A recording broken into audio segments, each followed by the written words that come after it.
So welcome everyone. My name is Megan Griffiths and I am the Mission Advancement Coordinator here at the Tri-Faith Initiative. And this is our program, Making the Familiar Strange. We try to do it monthly and rotate between Christian, Jewish, and Muslim perspectives. And we're also welcome to anybody outside of the Abrahamic traditions when we have the opportunity.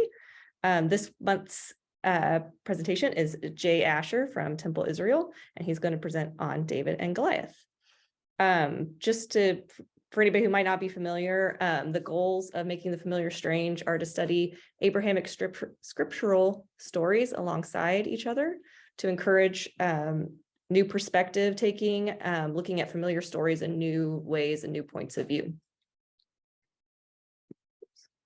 The ground rules, as always, are to be as respectful as possible, to challenge your own assumptions, to speak from your own point of view, and to be open to new perspectives. It's always okay if you're uncomfortable, and to have new ways of looking at things, but just to be open-minded, try to relax, and just learn something new. And just some quick announcements. The Taste of Tri-Faith events that we had coming up in March have been canceled and reborn, as we're calling it the True Taste of Tri-Faith on March 11th. And this will be from 4 to 6 p.m. at Countryside. And it's going to be, so they were canceled because AMI needed to focus on their own capacity around the earthquake relief in Turkey and Syria. And so we're doing a joint event that's going to be a fundraiser for hurricane relief. So, sorry, I'm just getting a few more people coming in. And so that, just keep an eye out. We've started publicizing that event, and everybody's welcome to come to that. We also have on March 2nd, Abraham's Whiteboard with Dr. Laura Alexander from UNO, and she's going to be discussing topics around religion and race and immigration and how those all play into each other. We also had a Death Cafe on March 16th with Ariel O'Donnell, who is a former intern here at Tri-Faith Initiative. And she'll be discussing, she's a death doula. And so she talks about how our relationships with death and dying, and how to start having those conversations. It was surprisingly impactful and very warmly received. So we're having another one of those.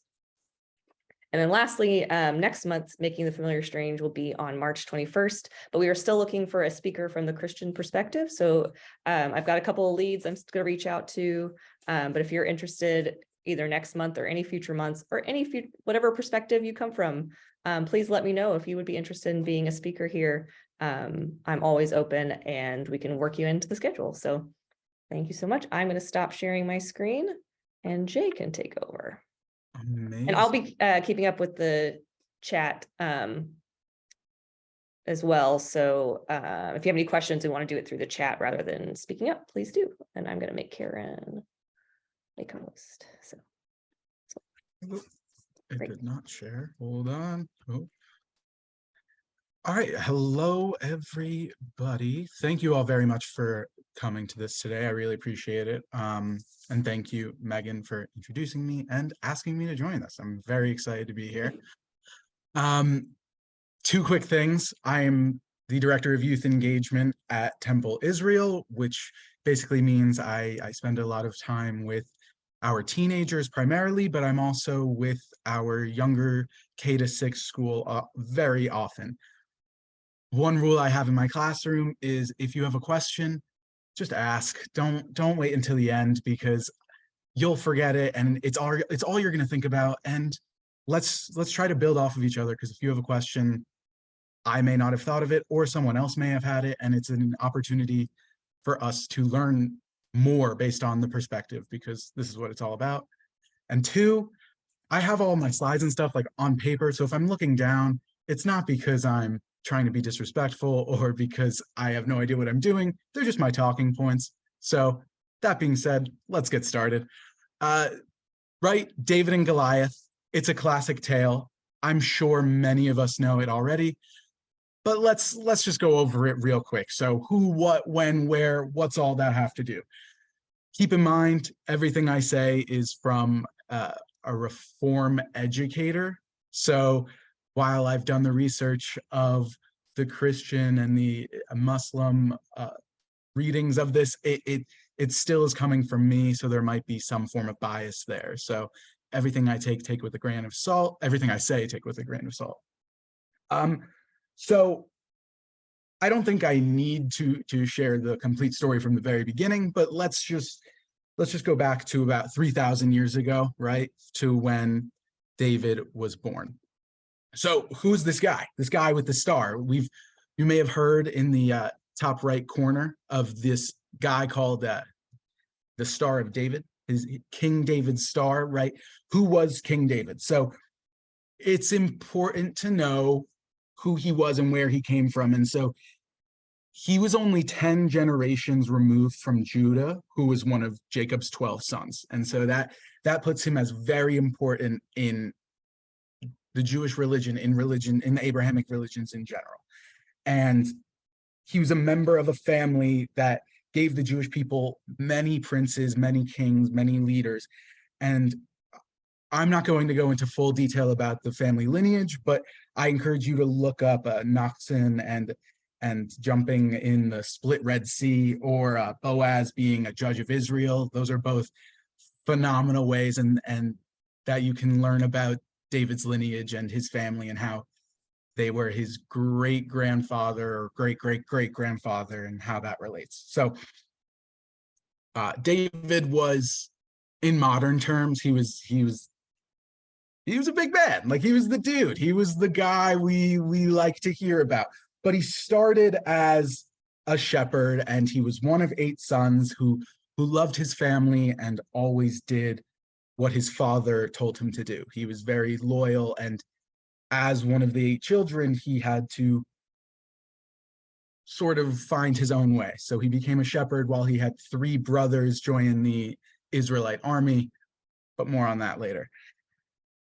David, King David, which is after the David and Goliath story, is one of the most important people because, spoiler alert, he beats Goliath and wins the fight. And he becomes king eventually. He comes after King Saul, who was in the story of David and Goliath, and he comes after Jonathan, who was Saul's son.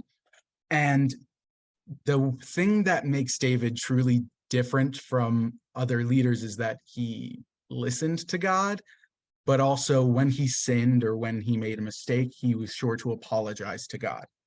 And so God was often guiding David in his everyday life in how he could do things.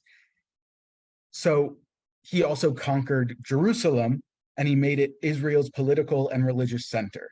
And he annexed the coastal region, and he fully defeated the Philistines, and so thoroughly that they were never a serious threat to the Israelites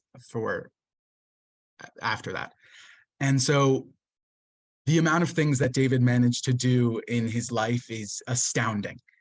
And so knowing that that's what he became after this whole story helps to realize this is the start. This is where things began, but also it began back with Judah and Jacob. So let's get into it. What exactly happened? Clearly, we've got a big guy who's going to be Goliath and a little guy who we're going to say is David. So the story is fairly universal across the Torah and the Quran and the Bible. That being said, there are parts that I may dive into a little deeper from a Jewish perspective, or I may bring up Allah from time to time, because the different sources that I looked into really had different reasons for why this battle, why this war was going on that led to David being able to fight Goliath. So some of David's brothers are preparing for war with the Philistines. The reason that the Israelites and the Philistines weren't getting along is because of many things, but it's important to know the Philistines worshipped pagan gods while the Jews worshipped our God. And basically there are 2 armies. There are the ones in green here, who are the Philistines, and the ones who are blue, who are the Israelites, who started off with thousands and thousands of people, but through different struggles and different tests, it ended up being just a couple hundred people versus thousands. And the Philistines were just the toughest of armies around. So one day, David shows up because he is instructed by his father to bring food for his three brothers who are in the Israelite army. And like I said previously, foreshadowing, David was very much interested in the fact, sorry, he wasn't interested. He was required to listen to his father. He was a shepherd, but he listened to his father and obeyed when his father told him to do something. And when he gets there, his brothers think, oh, he's just here to watch this silly little fight. Like, he knows that we're about to break into something, and we can't have him thinking that he's allowed to just watch this fight. His brothers are like, why are you here to do this? Like, you know better. And it's really because he's obeying his father. He's coming to give his brothers this food, and yet he sees this man, this giant person, some people say 9 feet tall, standing there. And this is after about 40 days, over 5 weeks. This man has been spewing insults at the Israelites, and he has been saying, you guys like worship this stupid God, and how dare you, like, I can beat you all myself. Really just hatred from Goliath, who is this man who is challenging them, who's getting to the point of being like, I think I can beat any one of your fighters. And so this is when I want to bring up King Saul, who was a fantastic leader in many respects. He was probably the biggest of the Israelite army. And so the fact that he was the king, the fact that he was the tallest and the strongest, it made perfect sense for him to fight Goliath, but he refused. And so since he refused to fight Goliath, no one else wanted to fight Goliath. This man is enormous. Why would we want to fight him? So it gets to the point where David is there. He's delivering the food. He's watching from the sidelines, and King Saul offers rewards. And, it's not just candy or something, unimportant. This man is offering no taxes, which is very important at the time, riches, and then one of the princess's hands in marriage. So these are the rewards that could motivate anyone. And David says, yeah, sure, I'll do it. To which his brothers say, why would you want to do this? He's some small kid. He's nothing compared to the soldiers, let alone this 9-foot tall Goliath. And so this is one of those questions that I want you to think about as I'm continuing to tell the story, as we continue the discussion of the context and why it's important. David in the literature says that he's doing this because God will keep him safe. But there was plenty of reward, and he didn't volunteer to do it until the reward was offered. Would that be considered selfishness, or is it just a coincidence? All that being said, I want to talk about the Quran real quick. The Quran utilizes stories similar to the Bible, similar to the Torah, that show perseverance and otherness to teach us things. And these stories are timeless and do not change. But there was a point when I was listening to one of the professors who I was studying, who was named Dr. Omar, I'm going to mispronounce it, Suleiman. And he says, when it comes down to who will fight Goliath, it is David who raises his hand, slingshot in hand, and trusts that God will help him. This was the duel before the battle. This was what's so important. And the Israelites had asked Allah for patience. And after David killed Goliath, he was given knowledge, wisdom, etc., to help him become more powerful. So when I'm describing that person who is the king who just defeats the Philistines, who goes on to be this powerful king, King David, in relation to Allah and the wisdom it's given. I find that personally fascinating, that, oh, perhaps it's because he defeated Goliath that he was able to do all of this. Right? So we're just going to keep it moving. So continuing the story. So David's reasoning is that he'd fought off these huge lions and bears when he was herding sheep. And so he said, the Lord will rescue me from the hand of this Philistine. And David went into battle. He had no special weapons. He had turned down the armor that was offered from King Saul himself, King Saul's own armor, because it was too big. He was like, this is actually going to impede my ability to fight this enormous person. And so he walked in, normal clothes, slingshot, picks up 5 rocks off the ground, 5 stones that he can put into the slingshot and that he can sling at Goliath. And to which Goliath sees this kid with his stick slingshot and says, what am I, a dog? You're coming at me with these sticks? And David knew that God's strength helped make him stronger than Goliath's swords, than his spear, than everything.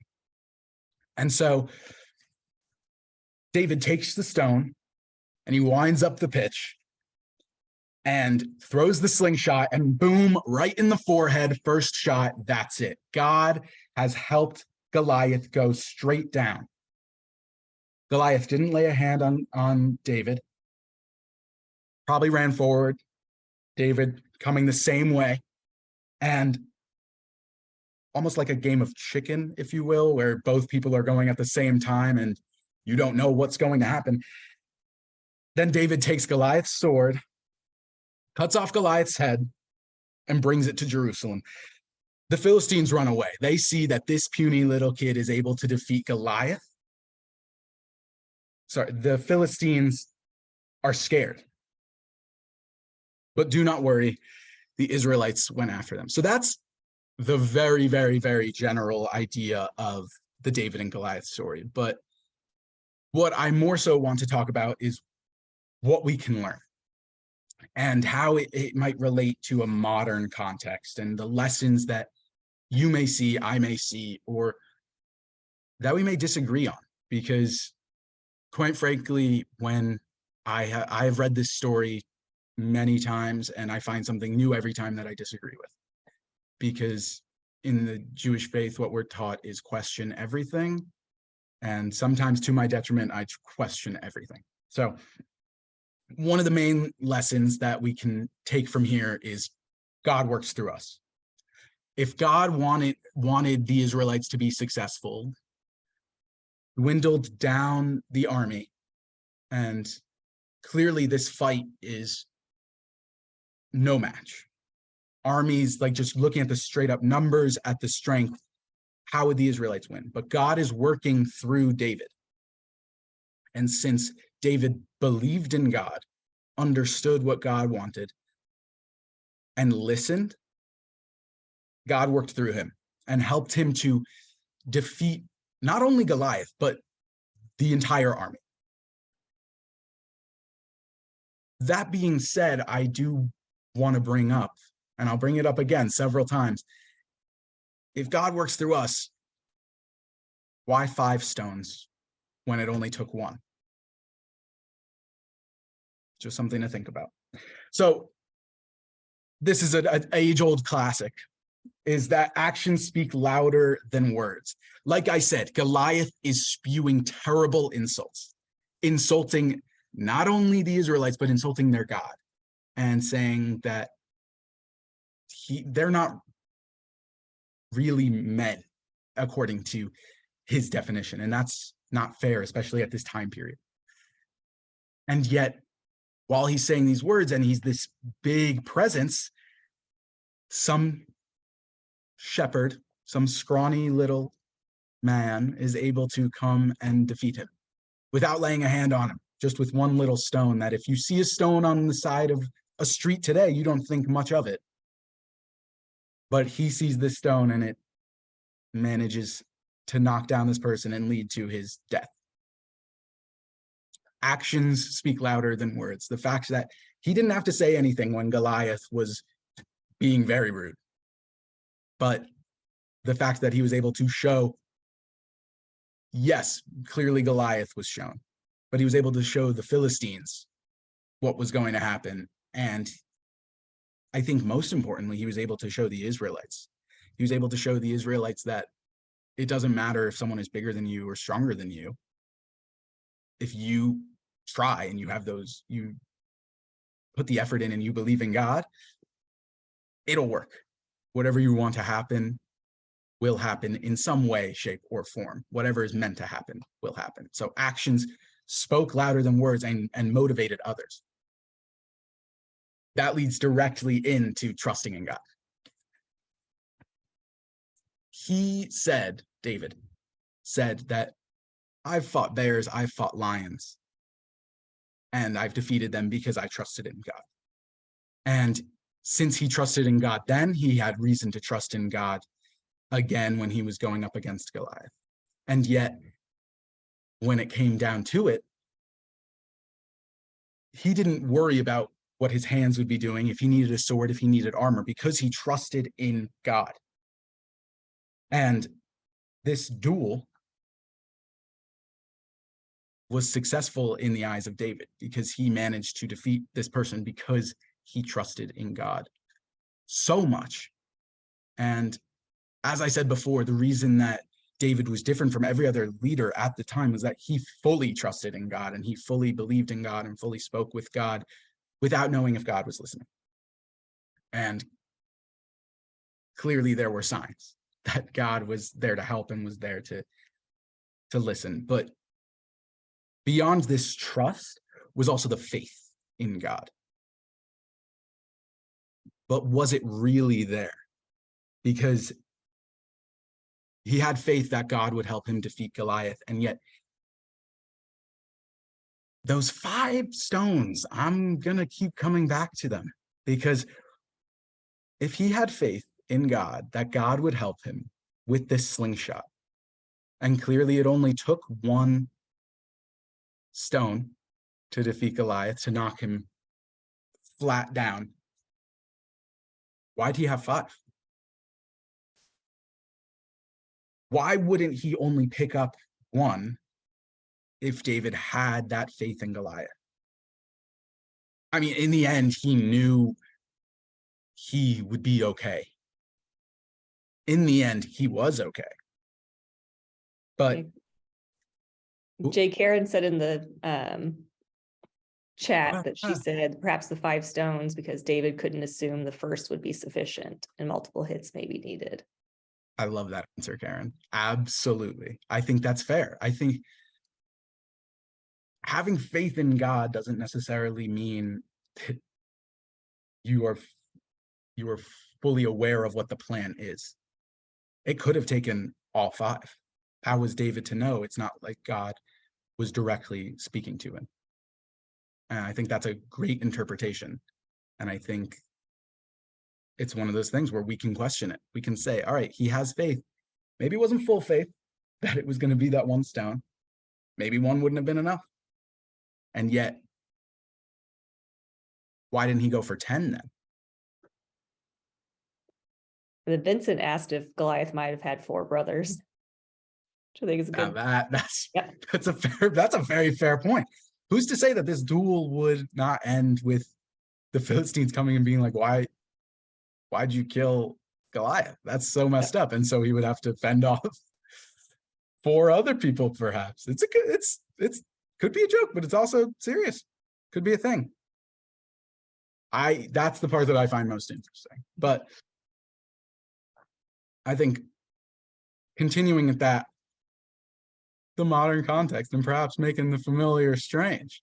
Yeah. Oh, what? Before I get into the actual modern context, I want to bring up, I'm kind of a comic book person.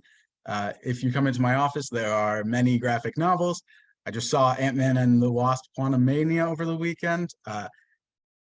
Weirdly, in the last Ant-Man movie, so Ant-Man and the Wasp, there was a character called Goliath who was interestingly able to grow to several, like not just 9 feet tall, but 20, 30 feet tall. And his history goes back to the early days of the Avengers. And it's important to note that the Marvel Comics head writer was Stanley Lieber, who was a Jew. And so a lot of this stuff was based on biblical and actual stories that relate to Judaism. But beyond that, a lot of fictional stories, as I'm sure you have heard the term, is a David and Goliath story. How, oh no, we have this ragtag group of people going up against this big army of maybe it's robots, maybe it's something crazy that you physically can't think you can be, and yet you can outsmart, or you can have faith, or you can go against, and it ends up working out in the terms of David, and how that ragtag group would be David in this scenario. And so that's just so fun. I like thinking about how we hear this story so frequently throughout our lives. And while they don't always directly correlate, and you can't always see that it's a David and Goliath story, it often is. But I think a more modern context would be the current war in Ukraine. I think Ukraine is David in this scenario, and Russia would be Goliath. And if you look at the way the war is going and how there is so much more technology and such a larger army and such a better ability on Russia's side, the Ukraine, a year on, is still fighting back and still managing to win in some parts. And while it's devastating that this war is going on no matter what, the Ukraine is fighting back and is in some ways winning, in showing that they won't be bullied by this big group spewing insults and saying that I will defeat all of you. And I would encourage you to look at other modern contexts that may seem this way, whether it's political, whether it's in your everyday life, whether it's in a modern school or a modern movie or anything like that. But I think my favorite example, while this is modern, the PG&E versus Aaron Brockovich is easily the best concluded example of a David and Goliath. So while the Ukraine war is still going on, and so we can't say it's concluded, and can't necessarily say the PG&E, the issues that occurred are concluded. But when Aaron Brockovich was a whistleblower and called out PG&E for their terrible environmental habits, she won. And I believe the settlement was something in the $200s of millions of dollars. And going up against a big corporation as a small person is another great example, because it's not necessarily that Goliath has to only be one person. It can be that enormous corporation that represents a whole group, and it is one singular group going up against a little tiny group, in this case, Aaron Brockovich, and how she was able to defeat them and able to prove that they were in the wrong. And so, oh, look at that. So that's actually the end of my formal presentation, but I do have a few extra questions, because my main point, obviously, the 5 stones. I think that's most important, because as you guys pointed out, there could be different reasons for picking them up. But beyond that, if you recall, towards the beginning of this presentation, I had spoken about he only volunteered after there was riches and taxation and a wife were promised if David could defeat Goliath. And so, and feel free to type in the chat, call out, no worries. But do you think that it relates to a form of selfishness? Maybe it was a coincidence. Maybe it was just realizing. Or maybe it was, oh, well, clearly there's motivation and I have God. What do I have to lose besides my life? So please.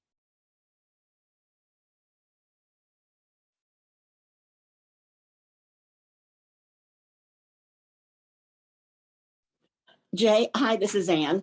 I Yeah. think maybe the 5 stones were an indication that if the first one didn't make it, he wasn't going to give up. He had 4 more to go. He was in it for the long run. Yeah, I think that's a phenomenal way to look at it. I think the idea of perseverance, I didn't even think of that when I was looking at this. Like, yeah, that's a very positive way of looking at it, that it could totally just be that he wanted to continue. If it didn't work the first time, it could work the second time. Mhm. That's phenomenal. It's the source of information. I have my, let me make sure I'm on my thing. My sources are on the right side. It's always important to cite. I would have to, and there are varying, that's the other thing, there are varying things. So if that part could be true in some aspects and then a different interpretation could not be true. So I believe that part came from, I want to say either Chabad or BibleStudyTools.com. So Bible Study Tools is a Christian affiliated and Chabad is Jewish affiliated. Carrie, hello. Was that to Carrie? Yes. Hi. So I was up like 2 a.m. reading Robert Alter and parts of the scripture. So, I imagine that my brain may not have been as sharp as it could have been. But to me, all of the, I'll just say, machinations between Saul and David were so complex. Saul and David and God were so complex that just looking at this story all on its own feels like it's got to just be a fraction of all the other things that were going on in the dynamic between Saul and David and God. I think absolutely. And I think,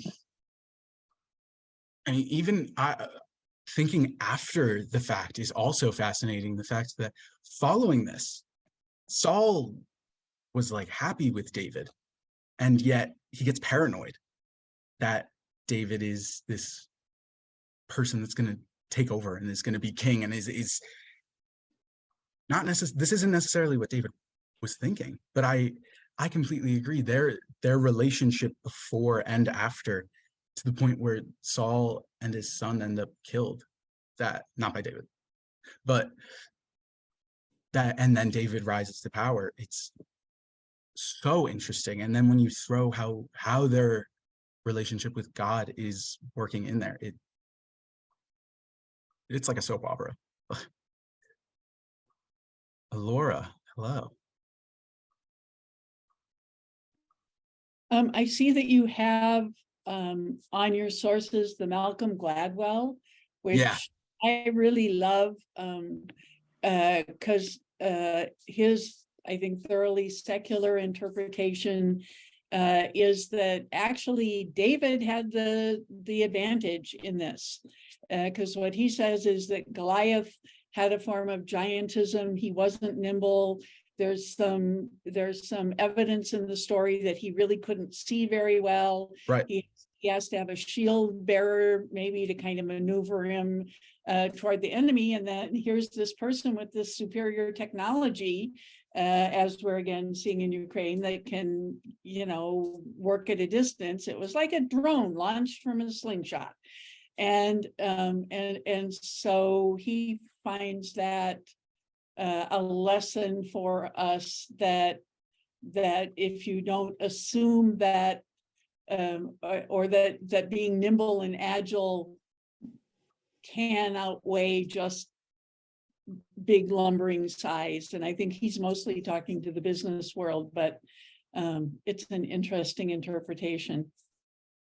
Yeah, you'll notice I put a ton of, I love Malcolm Gladwell. I think he's so fascinating, but I agree with that in some ways where it's like, yeah, if you look at it in sports in some aspects as well, the person who is smaller and is faster is sometimes better than the person who is larger and will be most likely slower. If you can get both, more power to you.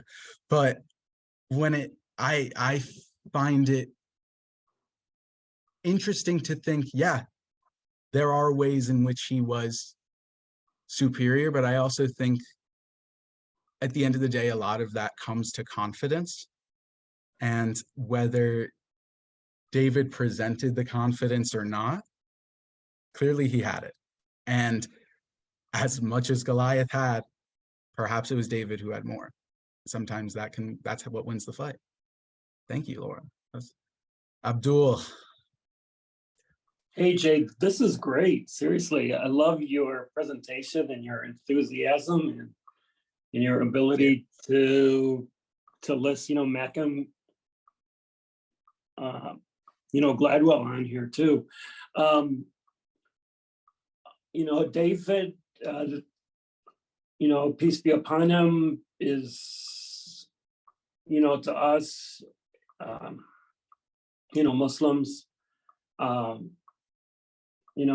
he is, he's probably like the example of, what we have, okay, the jihad, right? The struggle or the, endeavor. And the greater, okay, jihad concept is, dealing with your personal, stuff, right? And here he was at this battle, a young man, who took on a giant, if you will, in stature, maybe, physical size, polytheist, okay, criticizing, the belief in one God, etc.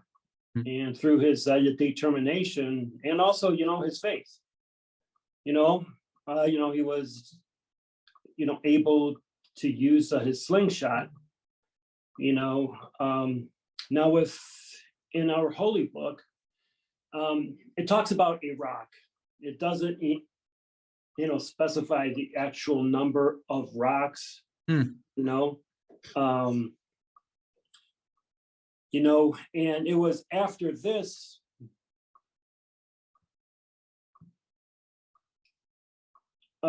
battle in which it's mentioned that and David killed Goliath, and Allah, God, gave him the kingdom and wisdom and taught him.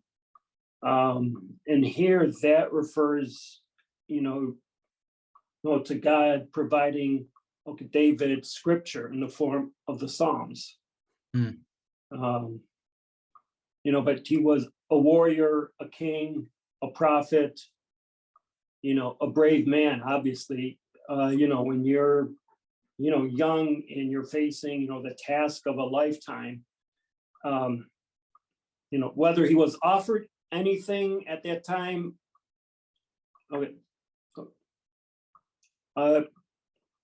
that's not, specified in the Quran. Okay, what is specified is that, Goliath and his army of Philistines, were polytheists and, were attacking worshipers. So, but great. I love the footnotes, your sources. So, and I want to read a comic book when I visit. So Please do. Thank you for sharing. Thanks, man. Yeah, thanks.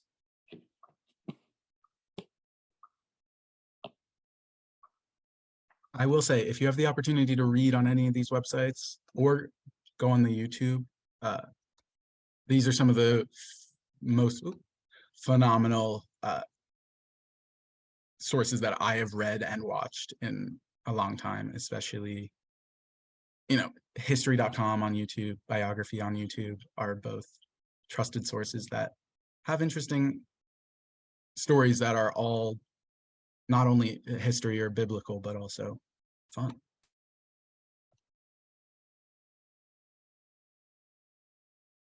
Oop. And you should watch Malcolm Gladwell's TED Talk. Jeanette's raising her hand.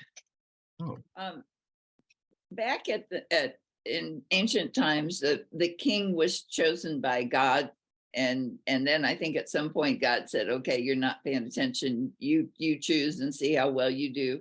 Was Saul chosen by God? that's a good question. I, off the top of my head, do not know. Let me look it up.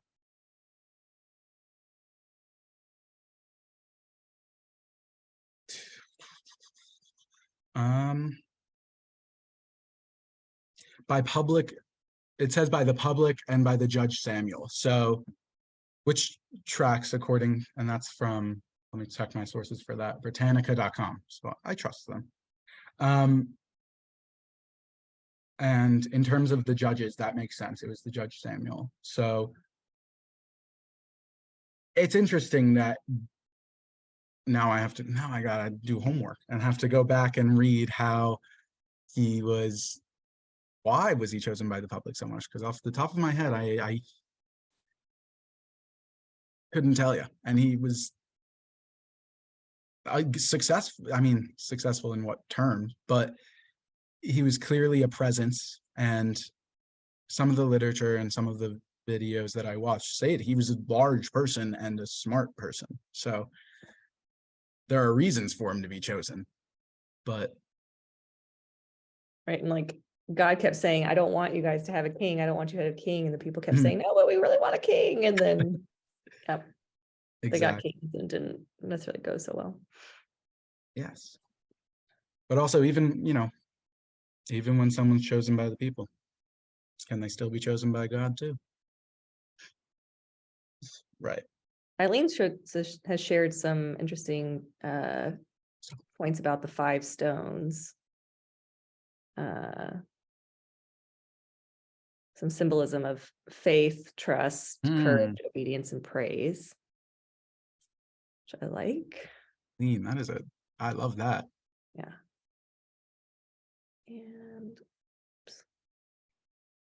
And then it's one of those things. Oh, sorry, please continue. So she also mentioned earlier in the chat about the different symbolism for different cultures of the number 5, different positive qualities, creativity, progress, movement, change, and energy. And in modern numerology systems, the number 5 can be representative of change and transformation. So that's cool. And it's a fun number. Yeah. But it's an interesting interpretation of the 5 stones, because what I immediately think of is, you know, kill them with kindness. How that's one of the stones you can choose if you know, don't be mean to someone. Don't use that type of stone. And while that's not directly in this interpretation, but don't use being mean or being rude or being disrespectful, but choose to be kind and be nice. And that's one way to win as well. Yeah. Thanks for sharing, Eileen. Earlier in the chat too, Keith had brought up that maybe the idea of a single stone is more like magical thinking than faith, and like where is that fine line between faith and magical thinking, which is a broader discussion if anybody wants to jump in on that conversation. Where is that line, Keith? That's a good point.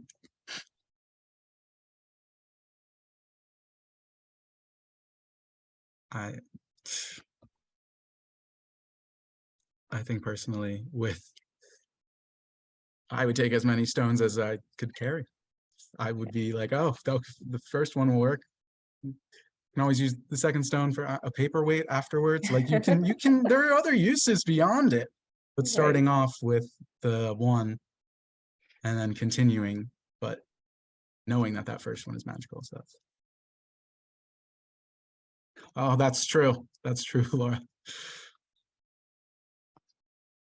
I liked Keith's comment because to me, faith doesn't mean you just blindly go forward. You do all the preparation as a human that makes sense, and with prayer and trying to channel channel God, you go forward and trust at that point, but you don't just be passive in that act. So Right. Thank you for sharing, Deborah. I completely agree. You have to do some of the work yourself. Mhm. And just, like you said, blindly follow.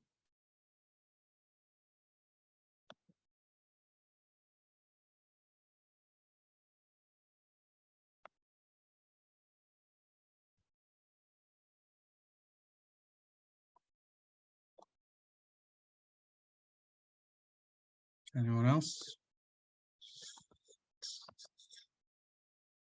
Okay, we still have about 15 minutes of this session. If we so choose, we can always end early, but I just want to give anybody else the opportunity to share their thoughts or comments.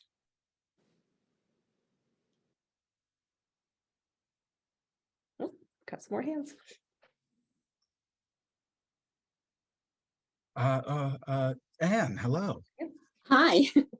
I was just going to say that this session has been wonderful, and I think it's given us a lot of things to think about. It sounds almost simplistic, but it's not. It's important. I agree. I thank you. I appreciate that. But I think that the David and Goliath story is super small. Like it takes It is. It's no a time simple to read. story, but I don't think that I don't, maybe some people, but I never thought about a whole lot of things that we've talked about today. We're making the familiar strange. Yep. Yes. That's what we're here for. Yes. Thank you very much. Deborah, hello.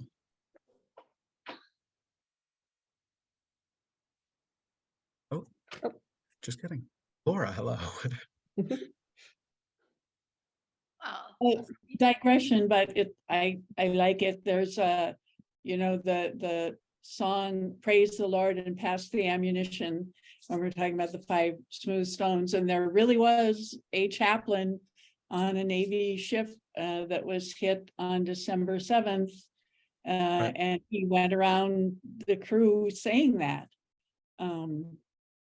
meaning, that we need to be prayerful, but if you're in battle, you take care of battle. So I think maybe if David had used 1 stone, it would have meant something else to me. It would have meant like sort of overconfident or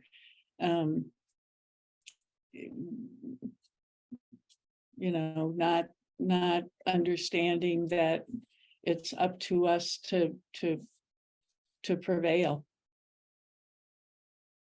That's a fascinating way to look at it. That if he had only taken the 1 stone, right, it doesn't completely change the meaning of the story, but it certainly changes aspects where you think, yeah, that overconfidence. I see that as, oh, he thinks like this 1 tiny stone is going to do that, and then what? It could change everything as well. Now that I think about it, like who's to say it would hit the forehead? And again, he didn't know if what God's plan was. So how is he to know? But that's a very good point, Laura. I completely agree. Jay, I found your sources fascinating. How did you get to these sources? And do you have anything, that you're using YouTube and all sorts of interesting kinds of things? How did you get to those sources? Is that something you would normally do? Malcolm Gladwell, so many wonderful things. I'm just curious about your choice of sources and how they helped you. Oh, thank you for asking that. I always try to like include sources because everyone should be reading. Like, don't trust me. I'm an unreliable narrator. I get things wrong all the time. So read it for yourself. So all cards on the table. I was flying about a week ago, when I was trying to do my research, and I knew I wouldn't have access to the internet. So I just went on YouTube and downloaded like the first 30 videos when you search David and Goliath commentary. And these are just the ones that I was like, oh, these are actually helpful, as opposed to I would probably say a dozen 5-minute videos that were just telling the story for kids.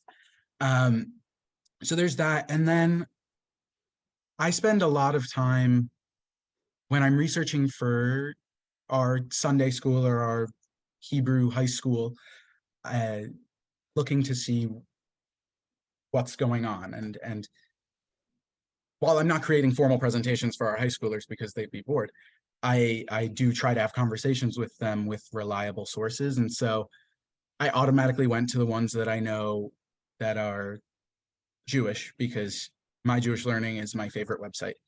And I talk about it with our clergy all the time. But then I'm not as familiar with Islam or Christianity. So where do I go for that? And so again, I started it on YouTube with Dr. Omar Suleiman, and the video was published under this thing called the Yaqeen Institute. And so I ended up going to their website and reading up on this.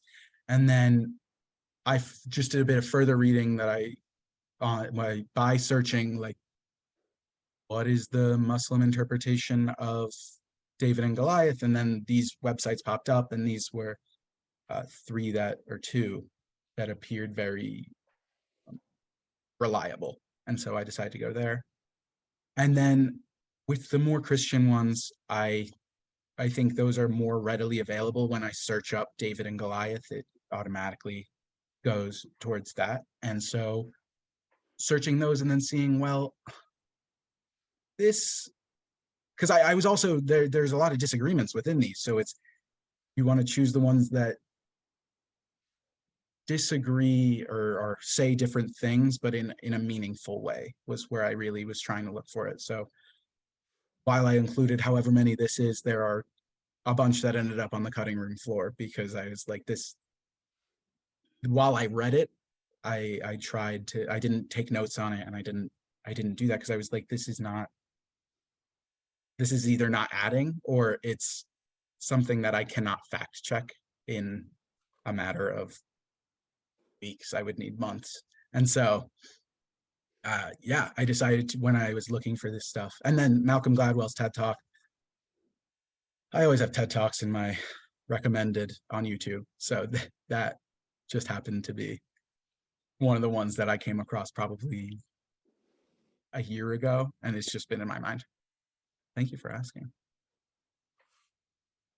You gave a great explanation of your choices. Thank you, Jay.